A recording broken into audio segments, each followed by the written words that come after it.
удовольствием. Спасибо большое. Добрый день, коллеги. Действительно, Хорика, она является такая кузница кадров да, для Турции, для России.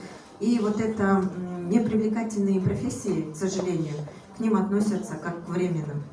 Да, и поэтому официант, горничная, либо какое-то, вот, допустим, другое направление, оно не такое привлекательное, и люди не понимают, зачем идти обучаться для того, чтобы временно поработать официантом, либо зачем идти обучаться, тратить свое время, либо деньги для того, чтобы идти и убирать номера, да, потому что люди понимают, женщины особенно, они всю жизнь убирали дома и не понимают, зачем этому обучаться.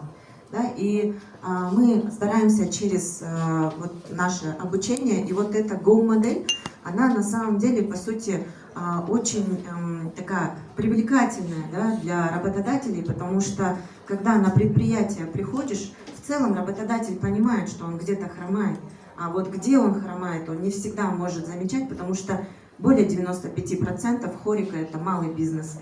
И он из-за того, что замыливается глаз и не понимает, только из-за того, что вот просто он другими задачами занят. И поэтому в каком направлении обучаться и как ему это обучаться, как это сделать, для работодателя в целом сложно понять. И поэтому, когда вот консультанты, Go-модели и практики, эксперты приходят на предприятие и на основании диагностики выявляют его мягкие места, и для того, чтобы утвердить, предлагают ему программу, конечно, у нас и из профлицеев, и с госучреждений приходят к нам специалисты, и в то же время, вы правильно говорите, вы очень правильно отметили то, что на самом деле мы можем дать какую-то определенную базу в рамках госучреждения, но в то же время чайхана, официант чайханы, официант кофейны, официант премиум-класса ресторана, а-ля карт обслуживания, либо банкетного обслуживания очень сильно отличается. Да? То есть мы понимаем, что, там, допустим, официант, он должен обладать какими-то определенными навыками, но в то же время, если он идет работать в чайхану, либо идет работать в какую-то кофейню, это абсолютно два разных. Да? Ну и в то же время в хорика, кроме работы там, официантов и вот этих твердых навыков, у нас очень важны мягкие навыки, да? Так как мы работаем с людьми, и нам очень важно прокачивать вот именно вот эти софт-скиллы, это коммуникации, это вот продажи. В рамках проекта Чебер и по Go-модели мы смогли обучить, вот Инабат до этого озвучивала, ряд предприятий и достаточно большое количество сотрудников. И там мы увидели, что по результату, это как раз перед Новым годом было, Эва Групп вот, с вышеуказанными ресторанами, они зашли для того, чтобы мы обучили официантов. И официантов мы не только хардскиллам, да, обучали, но и вот больше упор сделали на коммуникации, на продажи. И большую разницу заметили, потому что до этого наши ребята, ну, молодежь, как обычно, да, вот, возможно, это с менталитетом связано, потому что мы, когда своих детей растим, мы такие, унчукпа, гопслювы, там, не надо, не высовывайся, да. А потом мы, когда они приходят на работу, мы от них требуем, чтобы они разговаривали с гостями, да, с незнакомыми людьми. И вот тут мы поработали именно по коммуникациям и увидели большую разницу, когда ребята начали разговаривать с гостями. И это вот прям очень хороший результат был, потому что после обучения даже сами владельцы, они заметили, они говорят, так приятно, говорит, наши ребята стали общаться, стали разговаривать, стали продавать, стали что-то это. Ну и рост, соответственно, продаж и результат очень хороший был. И особенно на тимбилдинг это очень сильно повлияло, потому что ребята между собой уже стали очень лояльны к этим ресторанам.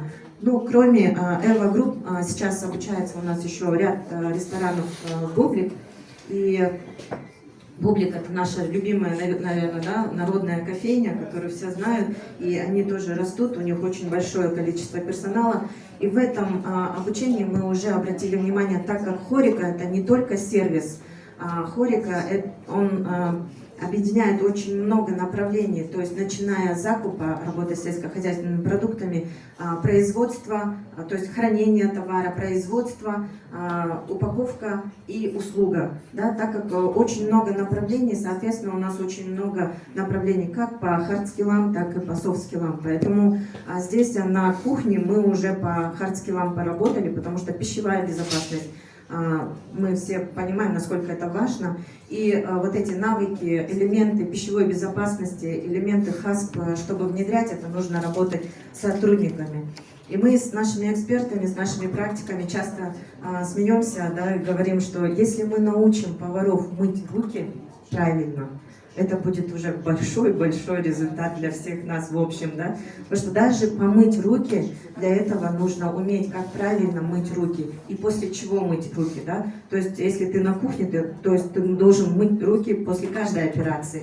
Ты не можешь хватиться за мясо, за тесто и так далее, если ты не готов. И поэтому вот эти навыки, которые hard, именно как себя вести, как правильно мыть руки и так далее, вот именно с этого мы хотим начать, и поэтому вот эти навыки в рамках обучения для публики мы сейчас проводим. Ну и, соответственно, мы никак не можем обратить внимание на коммуникации внутри компании, да, потому что так как все вот эти бизнес-процессы, они абсолютно разные, и вот чтобы коммуникация внутри была, на это мы еще больше хотим обратить внимание и обратить внимание на все-таки на работу с руководством, да, с руководителями, с менеджерами, не только с линейным персоналом, не только с кухработниками, посудомойщицами и, допустим, официантами, но и есть менеджера, есть шефы, су-шефы есть, и вот на них, да, то есть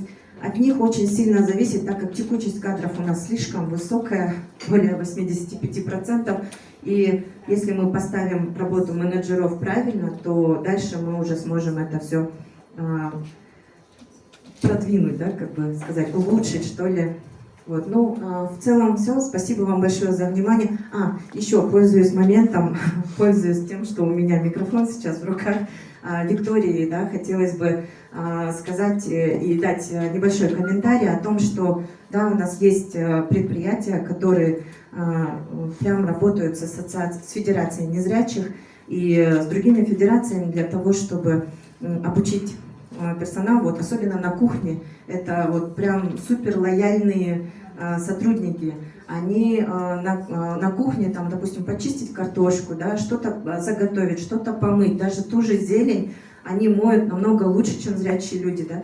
И поэтому на это тоже Хорика обращает внимание и открыты, и готовы работать. И у нас есть ряд группы ресторанов, которые вот прям целенаправленно для кухни набирают, обучают в рамках своего предприятия, обучают таких людей и работают дальше. То есть это достаточно успешный кейс. Спасибо. Действительно, это правда.